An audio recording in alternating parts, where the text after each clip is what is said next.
तो हे कृष्ण भावना भावित मित्रों, कृष्ण भावना भावित कर्म करके ही हम अपने जीवन को सुखद बना सकते हैं। हमारे कर्म यदि कृष्ण भावना भावित होंगे तो हम इंद्रिय सुखों में लिप्त नहीं होंगे, बल्कि यज्ञमय जीवन यापन करेंगे। एक तरफ इंद्रिय जनित सुख हैं, क्षणिक सुख हैं, जिनका आदि और अंत है, और दूसरी तरफ परमानंद, शांति का असीम सागर। भगवान कृष्ण गीता के 5वें अध्याय के 22वें श्लोक में कहते हैं, एहि संस्पर्शजा भोगा दुःख योनय एव ते आद्यन्तवन्तः कौन्तेय न तेषु रमते बुधा। ये हि संस्पर्शजा भोगा दुःख योनय एव ते आद्यन्तवन्तः कौन्तेय न तेषु रमते बुधा। भगवान कहते हैं, ये ही संस्पर्शजा भोगा, ये ही मीन्स निसंदेह, संस्पर्शजा इंद्रिय जनित भोगा सुख। इंद्रिय जनित जो सुख होते हैं, जिनका आदि और अंत होता है, आद्यंतवंता, ऐसे सुख, ऐसे क्षणिक सुख दुख का कारण बनते हैं, हमारे बंधन का कारण बनते हैं। इसलिए आद्यन्तवन्तः कौन्तेय न तेषु रमते बुधा। बुद्धिमान लोग ऐसे सुखों में लिप्त नहीं होते। निसंदेह हम अपने जीवन में थोड़ा थोड़ा सुख प्राप्त करने की कोशिश करते हैं। इंद्रिय जनित भी होते हैं ये सुख, तिनका सुख हम जोड़ते हैं। तिनका सुख जोड़ना गलत नहीं है, किंतु उनमें रमना गलत है, उनमें लिप्त होना गलत है। ये छोटे छोटे सुख हमारे जीवन के पड़ाव हैं। हमारा लक्ष्य, हमारा डेस्टिनेशन तो वो असीम आनंद है, वो एक्सटेसी या परमानंद की स्थिति है जिसे हमें पाना है। तो यदि हम इन छोटे छोटे सुखों में लिप्त होंगे तो हम अपने महान लक्ष्य को प्राप्त नहीं कर सकेंगे, और इन्हीं बंधनों में, इसी आवागमन में हमेशा संलग्न रहेंगे। पक्षियों को ही देखो, वो भी तिनका जोड़ करके सुंदर घोंसला बनाते हैं और उस सुंदर घोंसले को छोड़कर कहीं अन्यत्र अपनी यात्रा में निकल पड़ते हैं। तो हम तो मनुष्य हैं, हमें तो इन क्षणिक सुखों में लिप्त नहीं होना है। इनको केवल जीवन का पड़ाव मान करके इसके आगे अपनी असीम सुख की यात्रा में चल पड़ना है। भगवान कृष्ण इसी अध्याय के 23वें श्लोक में कहते हैं, शक्नोति यः सोढुं प्राक् शरीर विमोक्षणात् काम क्रोधोद्भवं वेगं सयुक्तः ससुखी नरः। शक्नोति यः सोढुं प्राक् शरीर विमोक्षणात् काम क्रोधोद्दमं वेगम सयुक्तः ससुखी नरः।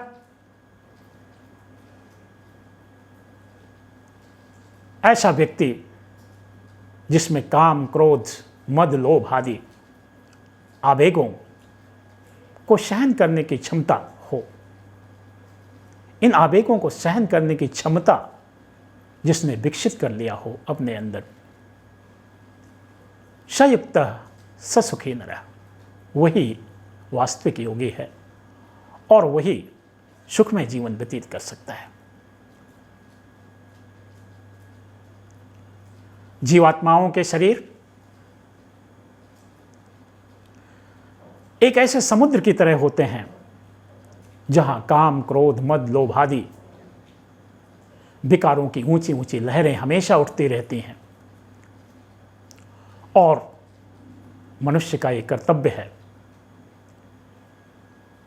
कि वो इन आवेगों को रेगुलेट कर सके, नियंत्रित कर सके,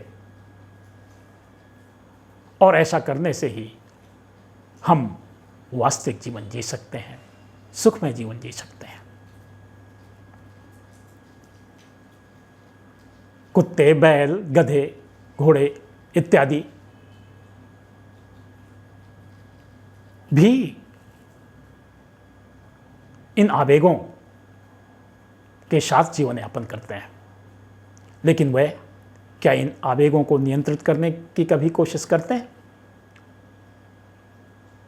नहीं करते हैं। लड़ते हैं, झगड़ते हैं, झपटते हैं, गुर्राते हैं और अपनी ताकत के बल पर जो भी चाहते हैं करते हैं। लेकिन मनुष्य का जीवन इन पशुओं से भिन्न है। उसे इन आवेगों को नियंत्रित करने, रेगुलेट करने की क्षमता विकसित करना है।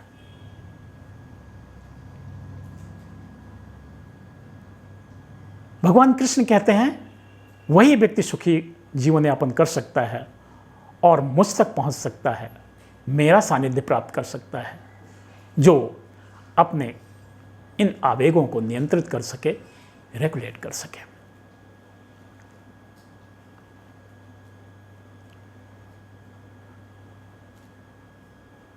इस नियंत्रण को पाना, इस नियंत्रण को प्राप्त कर लेना ही हमारे जीवन का लक्ष्य होना चाहिए।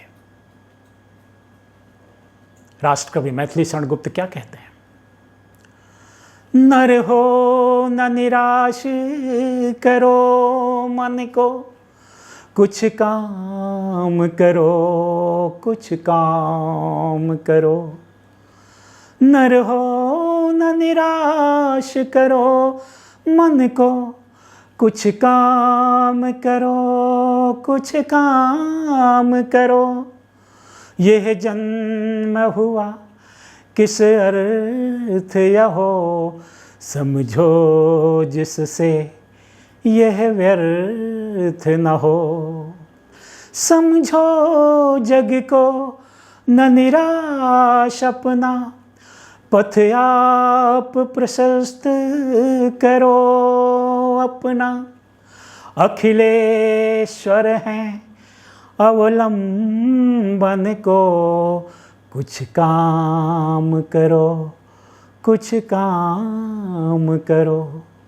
अखिलेश्वर हैं अवलंबन को, कुछ काम करो, कुछ काम करो। नर हो न निराश करो मन को। मनुष्य का जीवन इन्हीं संघर्षों के लिए है, इन्हीं आवेगों से लड़ने के लिए है। इन्हीं आवेगों, काम क्रोध मद लोभ आदि आवेगों को नियंत्रित करने के लिए ही हमें मनुष्य का जीवन, मनुष्य का शरीर मिला है। और अखिलेश्वर कृष्ण हमेशा इस कार्य में हमारे सहयोगी हैं। अखिलेश्वर कृष्ण ने हमें आज़ादी दी है कर्म के चयन की। आत्मा एक स्वतंत्र सत्ता है कर्म चयन करने के लिए। अखिलेश्वर की ही शक्ति कर्म करती है, लेकिन कर्म की दिशा क्या हो वो आत्मा को चयन करना है। तो कृष्ण का सानिध्य, कृष्ण भावना भावित होकर के यदि हम अपने जीवन में कर्म करेंगे तो निसंदेह हम अपने महान लक्ष्य को प्राप्त कर सकेंगे, निर्वाण को प्राप्त हो सकेंगे, मोक्ष को प्राप्त कर सकेंगे, या बहुत ही सरस भाषा में कहें तो कृष्ण का सानिध्य प्राप्त कर सकेंगे, कृष्ण के परम धाम में रहने की पात्रता विकसित करेंगे। अभी हाल की एक घटना कोलकाता के आरजीकर अस्पताल की है, जिसे देखकर ऐसा लगता है कि ऐसे मनुष्य तो निसंदेह कुत्तों से भी बदतर हैं, गलियों में घूमते हुए कुत्तों से भी बदतर हैं, जो अपने आवेगों को रोक न सकें।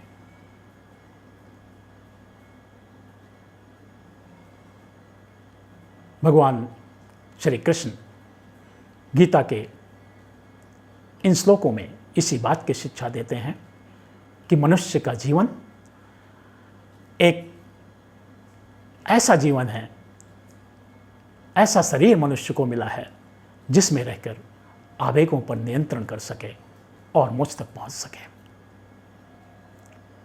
भगवान कृष्ण इसी अध्याय के 29वें श्लोक में कहते हैं, भोक्तारं यज्ञ तपसां सर्वलोक महेश्वरम सुहृदं सर्वभूतानां ज्ञात्वा मां शान्तिं रक्षति। भोक्तारं यज्ञ तपसां सर्वलोक महेश्वरम सुहृदं सर्वभूतानां ज्ञात्वा मां शान्तिं रक्षति।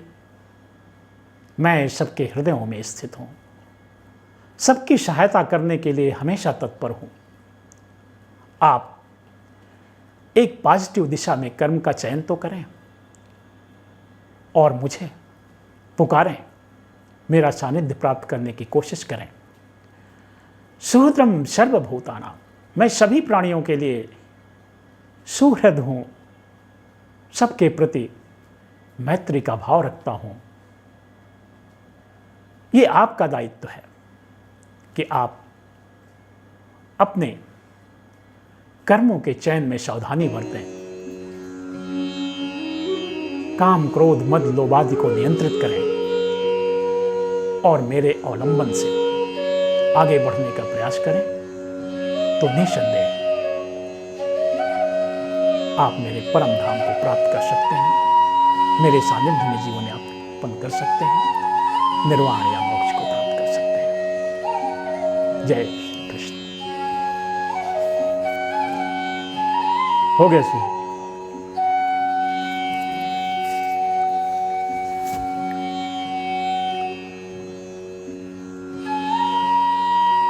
कितना मिनट हो गया? 12-13 मिनट।